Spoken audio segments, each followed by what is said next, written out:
Yung nangyari sa inyo ni Karen na in-interview kang parang napahiya ka. Ano naramdaman na nagalit Umiyak ka? ako nun. Mm. Kasi nasasagot ko pero dinidiin eh.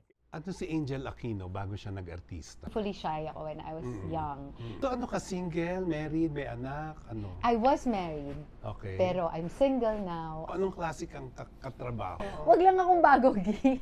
Yung award or talent fee? Talent fee. Na-chismis kang tomboy ka o may ka-affair kang tomboy? Oo naman. Siyempre, palagi ako machichismis ng ganyan. Tanong mo na lang kay Melanie Marquez. Martir na maghahabol-habol. Ay, hindi. Nag-attitude ka din.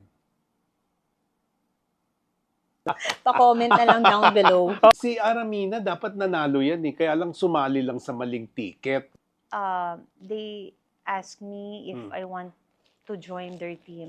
Noon, dahil sa mga sinabi, feeling mo dinaya ka.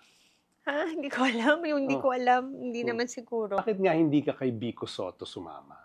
Hindi naman po sila nag-alok po sa akin eh. Same-sex marriage. Naniniwala kasi ako sa freedom, no? Okay. Na dapat at yung respeto at karapatan. Na-offend ka ba pag sinasabing bading ka? Kailangan ko bang mag-asawa Oo. para lang ipakita sa tao na hindi ako bading? Walay daw si Bea Alonso at yung boyfriend na si Dominic. Nunood. Dahil sa panunood ng pelikula mo. Eh di natulungan po sila. Ano ba si Ricky Lee nung hindi pa siya screenwriter? Nangangarap. Ricky Lee ba umibig? Lahat ng karanasan sa pag-ibig at sa relasyon, nadaanan ko na yata. Karoon ako ng relasyon sa lahat. Babae, lalaki. Akal sa loob mo yung damdamin mo. The gender doesn't matter.